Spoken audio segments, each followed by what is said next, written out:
Hello, everybody. I think we're on now, right? Hello, hello, hello.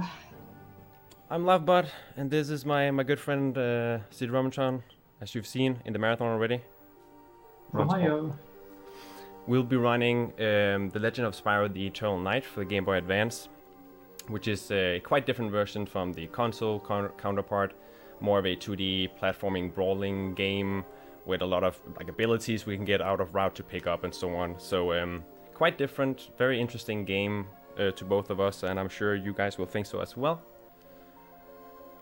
But as you can see, the text is a little bit different, or a little bit weird. We're playing it on the Dutch version because it was found out quite recently, actually, by Geps, that it was this is the fastest version, just to text box stuff.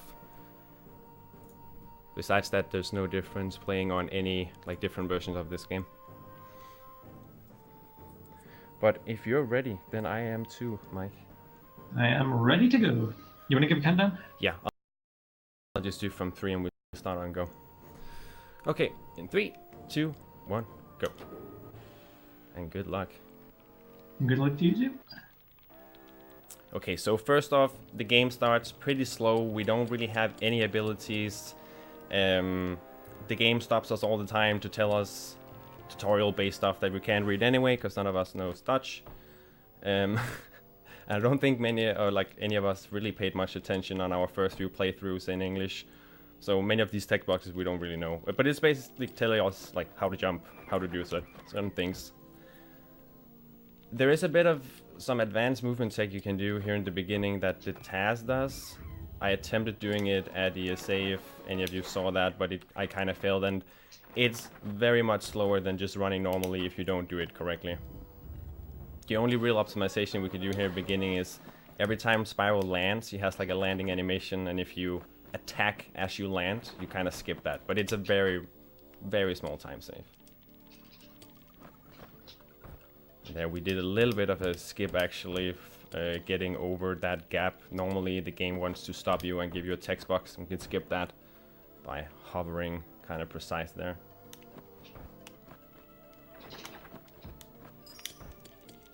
So coming here, there's going to be an enemy that we're going to be killing. We always need to walk back over to the far right of this, regardless of where this fight ends, because we'll collect a relic and then Spyro will auto-walk. However, by standing there and getting good RNG, Spyro doesn't need to walk too far to go to his designated spot. Yeah, Spyro moves in cutscenes. He has a designated area, and if he moves in cutscenes, you just lose a lot of time to that. So you want to be placed as close to the trigger point as possible. Sometimes you're a little bit ahead of it, so Spyro turns around and stuff, and that's kind of annoying. So we've taken care of the training dummy there. We used to think that we needed to hit it 5 times and collect the relic, because if you didn't find the training dummy, then the game would tell you, no, you need to fight the training dummy. However, I can't remember who found it, but someone found that you could just punch it once and then you can leave the level. We never thought about that. So we miss out on a combo upgrade, but it does rely on it does allow us to, we don't need the combo upgrade, so we can just avoid it. Yeah, we used to fight, there's a boss later on called Advisor, we used to fight in a very specific way with the combo that we had, but now that that's been routed out, we just found another way of fighting him, and it's just as fast, so yeah, we saved quite a bit of time by not getting that extra relic there. Now we have sprinting. One thing that is the sprint, yeah. So sprinting is fast, however, we're maybe not going to be sprinting just about everywhere, because boinking to enemies is extremely slow. And because this is a brawler type game, there's a lot of enemies just about everywhere. So there's some points where it's just going to be faster for us to just walk and jump around things than it is actually going to be to sprint through things.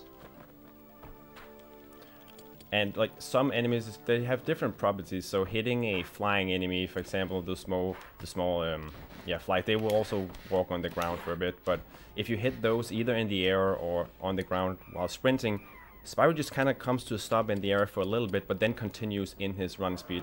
Whereas if you hit a bigger enemy, you completely lose your run speed, you have to re-engage it and everything. And you do that by double tapping on the controller, which can sometimes be a little bit awkward, because you do that a lot throughout the run.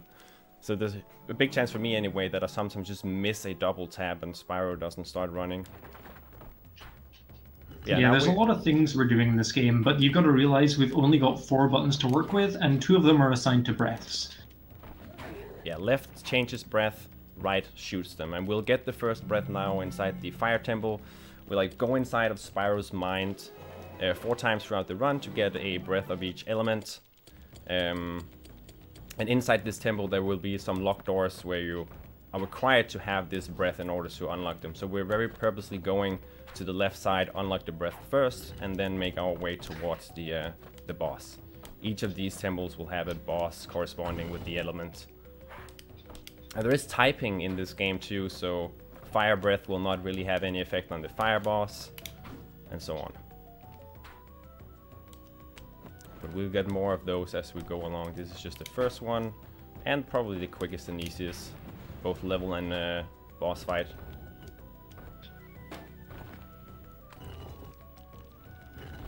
So on this boss, I'm gonna try to get him into the corner and simply just mash him down. I will sometimes use a breath anyway, even though I just said it doesn't make damage, but it kind of gives me a little bit of more air time, so I can try and get over that lava, which I kind of failed doing. But that was the fire boss. He went down really quickly.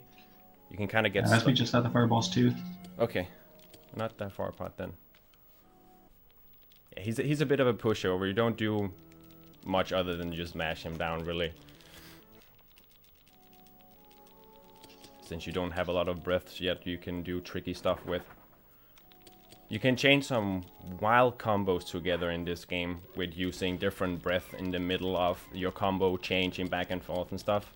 You won't be seeing too much of that on our run. There will be some breath use on the bosses for sure, but using different breaths, I don't think any of us has gotten to the point yet where we can do that without just losing time to accidentally using the wrong breath or something.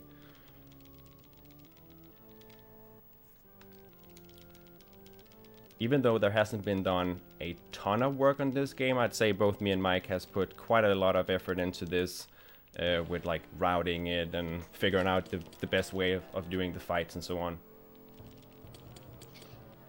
Yeah, we're just about out of the tutorial now. We can almost get to play the game. Yeah. So there we got a worlds or a level select screen, and that kind of indicates that now we're free to go. The game opens up. You chose the right level for once. Yeah, that's a thing that happens quite a lot for us, like just selecting the wrong level on accident. The game is incredibly inconsistent about how it does things in the menu screen. Sometimes the game will auto-select the next level, and sometimes the game will just continue to select the level you were already on. So it does it consistently for each level, each instance of that, but it's kind of hard to forget which times it does what. Yeah. And every time you select the next level, it prompts you, do you want to save the game? And if you accidentally just double tap on A, you click yes to that, and you have to go into the menu and back out, and you can lose a lot of time to a lot of stuff in between levels in this game. And we haven't really talked about RNG in this because we haven't encountered much of it. We're just going to touch on it because we will be seeing a little bit of it coming up. Enemy placements can be random. Like some of the enemies can be placed, like either they're there or they're not. But it seems to be the same enemies that have the property of either being there or not.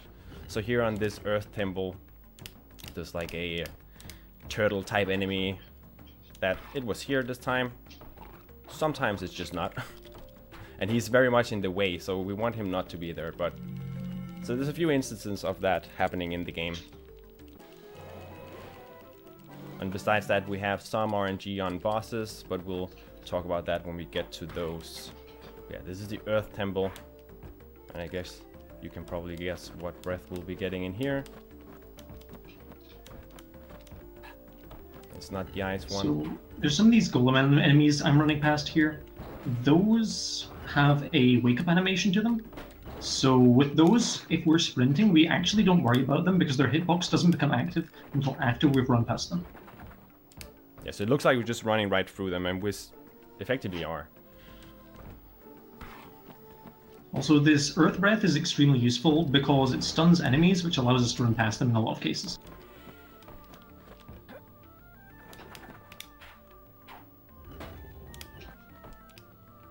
Yeah, a lot of tricky platforming in this temple, and this is the place where like everybody gets lost when they start out trying this game. I don't think like any of the well, forerunners I think we are now. Like everybody gets lost here. But yeah, this is the boss of the Earth Temple, and we can kind of roll in and out. We haven't really talked about rolling, but rolling gives you iframes, but also damages the enemy when you hit him. So we can kind of roll in and out to avoid getting hit, although I took 1 damage there, but it's okay. Yeah, I took a few hits on that. Not my best fight, but not my worst.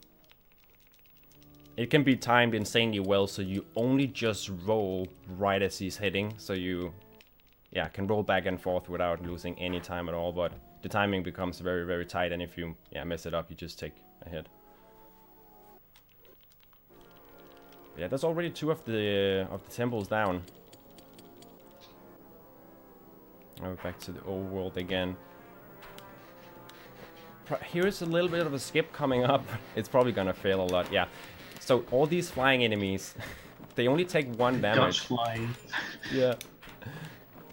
They only take 1 damage, but they knock you back like crazy, and so they block you right at that skip I was attempting to do there, right? I got it at the end, but it essentially doesn't really save time if you get knocked around a lot. But we only go for that route, ever.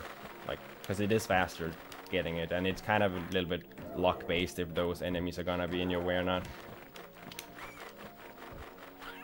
But yeah, the Dutch flies. It's a reference to when we just started out, we thought Italian was the fastest, and for some reason all the flies were just suddenly very aggressive when we played it, so we called them the Italian flies, and now I guess it's the Dutch ones. So here's my contribution to this round. I was just about to say. So there's...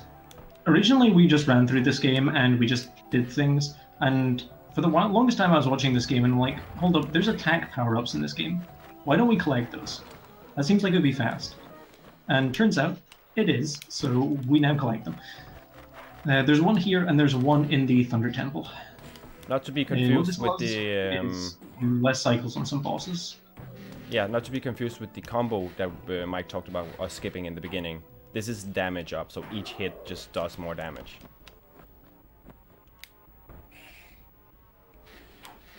Worst room in the entire game, right here. You're the egg? Yep. I'm just in the egg room now. This is the worst. Oh, I'm not having a good egg. Okay, got past. So you kind of just want to like use a lot of fireballs, because they kind of have a bit of AoE and hit all the flies as they come out. But your melee damage seems to do more damage to them. So you kind of do a little bit of comboing and hope that they don't knock you back too much. But yeah, our first overworld boss, Naga. It's a bit of a weird one in... like, this is a turning point for the game, you'll see when we beat the boss. But we kind of go into a dead end here, into a cave where Spyro can't really make it back out again. So all we can do now is just fight this boss.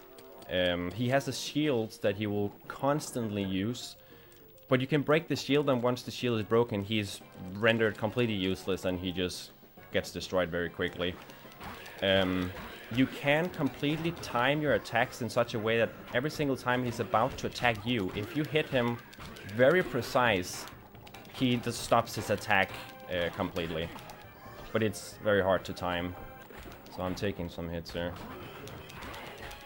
Yeah, we just want to try and get some damage in as his shield is not up, and if it is down, just, you know, get some damage in anyway, because we will be breaking it.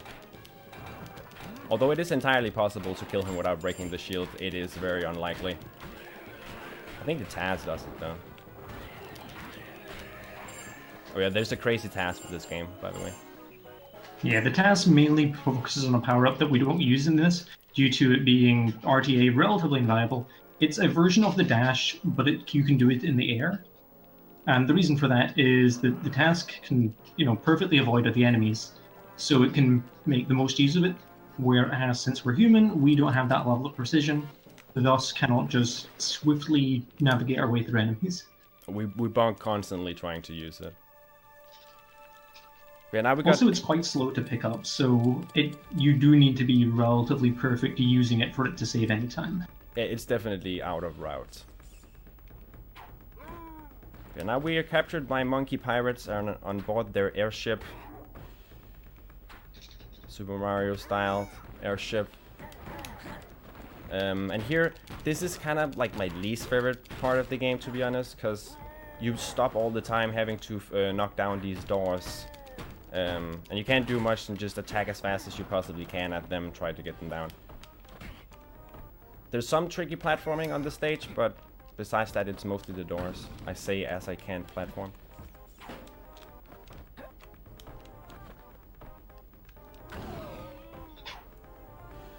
But yeah, at the end of all of this... Oh, I shouldn't know. There's some... I forgot.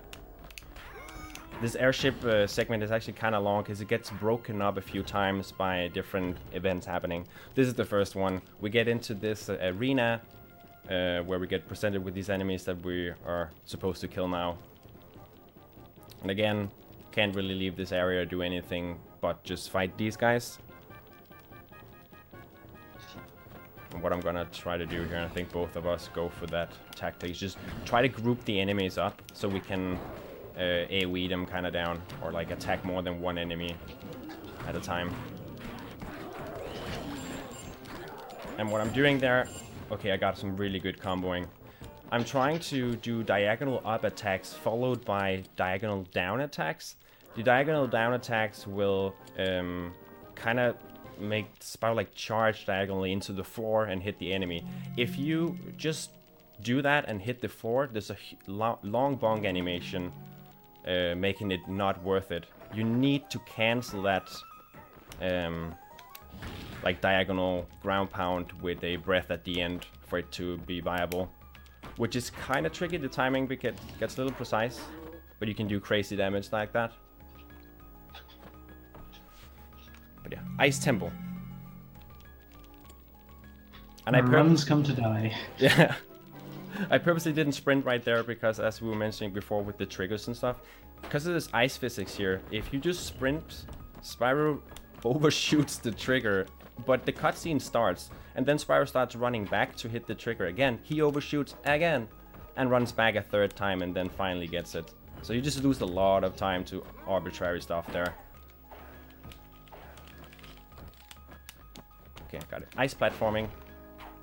I didn't say anything as I was doing that, but we got the ice breath now, and we can create platforms on the water, so we can get across there. And we don't want to fall down. That's why Mike was talking about this is where runs die. If you fall down from this, the run back is so long. It is not what you want.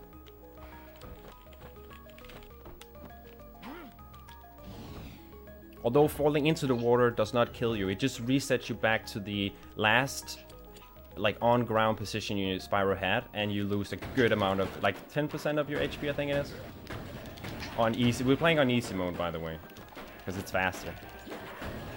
Yeah, the only difference between the difficulties is the enemies are slightly cleverer and they have more health and they deal more damage. Yeah. Aside from that, there's no actual difficulties. There's no bonus stuff. It's not really that interesting. And the last boss, which has like multiple phases, will just have an absurd amount. He has 2 phases on easy mode, I think 4 phases on normal, and then just 6 phases or something on hard. It's dumb. Phases where he like stops the fight completely, heals back to full, and you gotta restart everything. And he will also 3-shot Spyro. So hard mode is very, very hard, and I think, to our knowledge, there's probably other people out there, but what we've seen on YouTube and stuff, Mike is the only one that's beaten that mode. Yeah, there's definitely documentation about that, but there's very little like videos, like anything to find out or any like ideas of good ways to go about it. Even then, I collected every single power-up in this game, and I still struggled on the final boss. Back in the arena, fighting this snail and this I don't even know what that is. He shoots mad. He's a wizard. Yeah. I think that's what my colleagues usually call him. First time we're seeing at fighting Advisor now.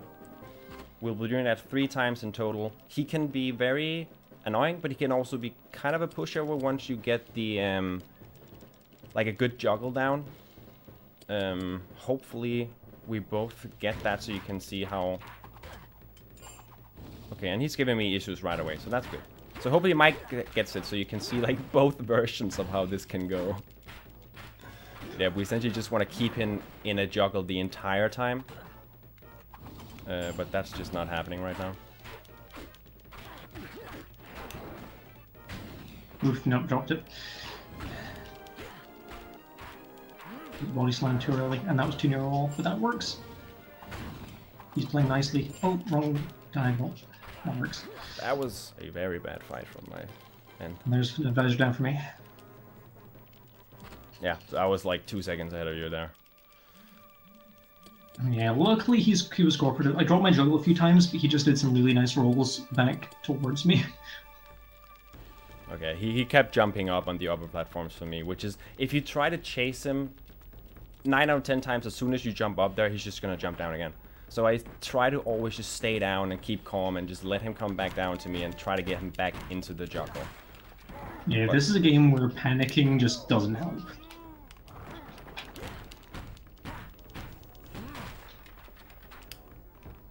But yeah, we're essentially escaping the ship now. Attempting to, anyway. So now we get outside of the ship, where there's a little bit of, like, the platforming here is kind of tricky. You can't really sprint much, because you gotta jump all the time, and if you hit any of these spikes, Spyro just gets sent back really far. And again, if this kind of acts like the water, if you fall down, you know, fall off the ship, you just get reset back to the point where you last touched ground, so it's not a big deal. We also don't want to use much energy here to conserve that for the boss here. I was just about to say, because I entered with like 5%, so I'm in really bad shape right now, actually. This is Scap. He's super random. He has 3 different attacks, 2 of which you will only see. The third one is just, we've seen it like once. It's just so random, we've never seen it. But we want him to shoot the cannonball, as you just saw him do, twice in a row for me. That's perfect RNG right now. It's a shame that I don't have energy, because I cannot do enough damage to 3-cycle him, which is what we want. But yeah, every time he shoots his hand pistol, we're losing time, which is weird. He's not done it a single time for me so far. I just got the pistol. Okay. Pistol then cannon. Okay, I'm definitely getting a 4th cycle here. Hopefully I get him down in this one. We don't want a 5th. Oh, I was 1 hit away from 3 cycles. Oh, okay, I just killed him. Just killed him now. Keeping it close. But yeah, that's the run killer boss, because of the fact that you can get super unlucky and he just keeps shooting his hand pistol like up to 3 times in a row. I think we've seen in between he does the cannonball. And it's like maybe, I don't know, 3 seconds per shot that you lose, so yeah. And then if you also then miss getting the 3 the run is just over. So a little bit of randomness here towards the end of the run. This is the Lightning Temple, the last temple, where we'll be getting the most powerful breath that we'll be using on the end boss. The boss for this temple can be very quickly beaten, like in 1 cycle. It's not supposed to. We can kind of extend its cycle by doing like a lot of damage to him. It's a little bit random if we can get it though, because while we both need to like play really well and get a lot of damage in, he has a lot of ads that spawn, and if all of those seem to like spawn on the side that we're standing on and start pushing us around a lot, we'll just not make it. Like, we just won't be able to do enough damage in time. But it's not too bad. Some bad luck and we can still get it, but if we're extremely unlucky, it won't happen. Yeah, let's hope that either one of us gets it. Yeah, between the 2 of us, we should probably get at least 1. I got it very consistently in my D-Rust practice leading up to the marathon, so I'm hopeful, but you never know. But yeah, he's just like this prism We have to kite him around, and he goes back into the middle, and then we can fight him.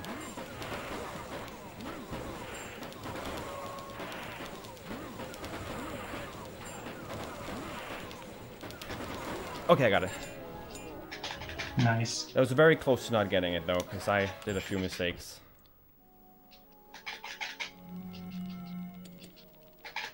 So all the diagonal down attacks into Earth No, Breath. I missed it by hit. Oh, okay. That's how we usually miss it. It's like we're one hit off or something. Which then we have to wait for the entire animation of him, you know, going back to the middle and all. That's why we want one cycle there. And it is why we're going for those two damage upgrades. We just went for the second one in the beginning of that tempo. That Mike routed in. It was actually kind of wild because I had done runs of this game for weeks, and Mike came up with this new route, and it just saved, I don't know, 30 seconds, 45 seconds, something like that, right out the gate, you know, without having polished it or anything. So routing definitely matters a lot for something like this, where you think, oh, you just gotta run to the right as fast as you can, but no, it actually matters. These levels have a lot of enemies.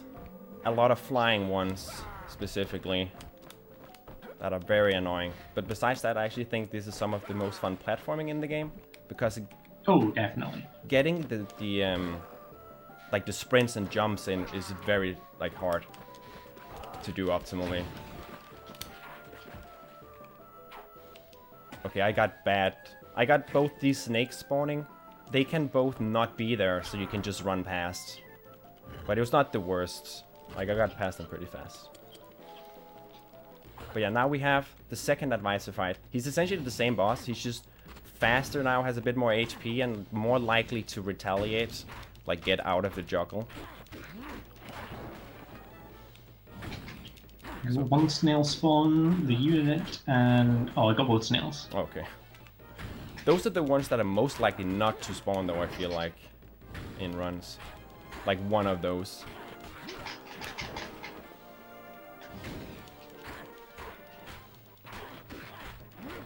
Okay, just a few more hits and he's done. Come on, get it. Get back here, advisor. You're one hit. What are you doing? There we go. God damn.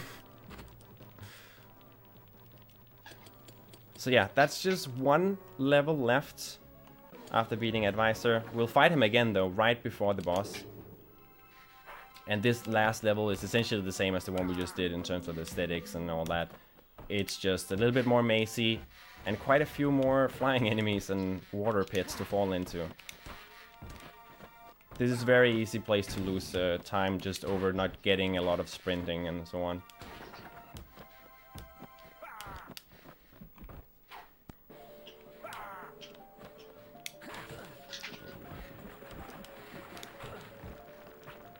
We want to be jumping a lot when going up the staircases. Especially if sprinting, then it's just a lot faster. This is the worst part. There's so many flies here. Okay, I'm falling in the water.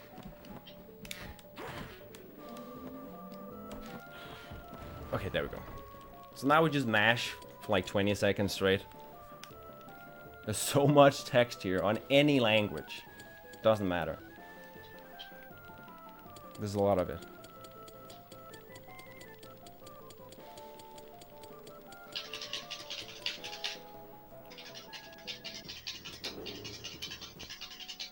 Alright, advisor number 3. Same deal, just faster, more HP, does more damage to you, all that stuff. But essentially the same fight. Well, I think from like the second fight onwards, he starts doing like these copies of himself. Because like it's very easy to tell that it's not the right one because it's the wrong color. But you take a bit of damage whenever you attack the dummy he puts.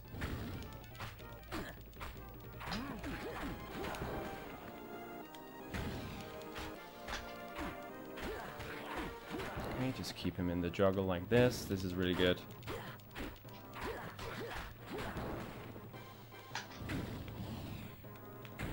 Okay. He is down. Now, all we have left is the big one. The last run killer. Gaul, the last boss. As we alluded to, he has multiple phases. He will stop the fight and heal himself at a certain point at like 20% HP left. But we can skip that by doing a very specific attack sequence when he's just primed right before he's about to shield and heal. So we're gonna try to set him up at a specific HP value that we can't really see what is because it is just a bar. So it's a little bit hard to get because you gotta eyeball it, but hopefully one of us gets it because it skips a big portion of the fight, half the fight. So, if I'm not mistaken, LoveBot has a setup for this. I just try to do it by eye.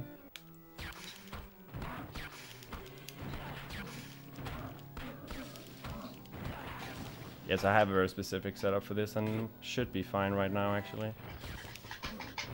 Yeah, I should get it now. Yeah, there we go. The setup is not 100% consistent though, because he is a bit random, like sporadic. He can suddenly shield and he can suddenly attack back. But everything that he just did with shielding at that specific point is all specific. Start my combo way too early. Oh, you missed it? Aye. Okay, but the game is not over yet. We have to beat him one more time as Dark Spyro, which we've now unlocked for a little bit. The time is coming up soon, by the way. Yeah, we need to kill, I think it's roughly 30 of these enemies. Time is when the UI disappears and the camera starts to pan.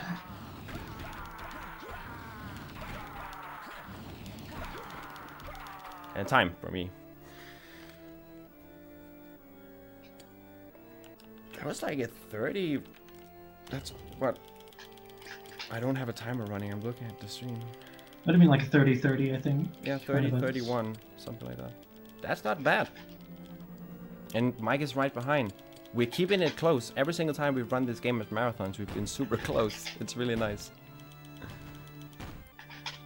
Do the thing, Mike. Time. GG. And there's one last gem for you guys. I know you guys in the marathon will probably enjoy this. All this time, there's one character that we've been missing. Who's been missing? A staple in the franchise. Before that though, real quick, Spyro turns to stone or ice or whatever this is. And that's the game. And here he comes. The one you've all been waiting for. It's Hunter. We don't know why he's here, but he's here. He's in the console games, I think. Oh, that's true. I never played those though. But he's nowhere to be found in this game. He's in any cutscene. He isn't in the overworld. I don't think he's mentioned in the story. I don't think I've ever seen him in any text box. So no. I kind of like these credits though. Like they're very like nice looking. They spend a lot of time getting a really nice font and the music and everything. I like finishing runs of this game just to get to this part. This is a really satisfying game to play. Yeah. And it's a satisfying game to go fast in. Definitely recommend people if you're kind of interested in, oh, what is the GBA side of Spyro? This could be a really fun place to check. This is very different from the rest of them as you've seen, but it's very solid. It's a very solid title. Actually, one thing we forgot to mention, this is the last game for GBA that was released in Europe. So like they squeezed everything out of the system. It's a very pretty game. And when this game didn't even have like a Japanese release because I think the final Japanese game for the Game Boy Advance was already out by the time this came out. Probably, yeah. Yeah, you got a decent selection if you want to run handheld Spyro. You've got your isometrics, you've got your 2D platformers, you've got your 2D brawlers, and you've got your party games. So plenty to pick from for a decent console. Decent console? It's pretty decent. Yeah. Yeah, thank you so much, guys, for letting us run this. We really enjoy this. We just have a kind of a passion for this game. It's really fun, so thank you so much, everybody. Yeah. In all seriousness, yeah, it's been fantastic to show this off. Thank you for having us, and look forward to the Reignited trilogy. Oh yeah, that's happening now. Heck yeah, it is. I know everybody is probably done with the stream now because it's, you know, the GBA thing is over, but please stay for the reignited stuff, right?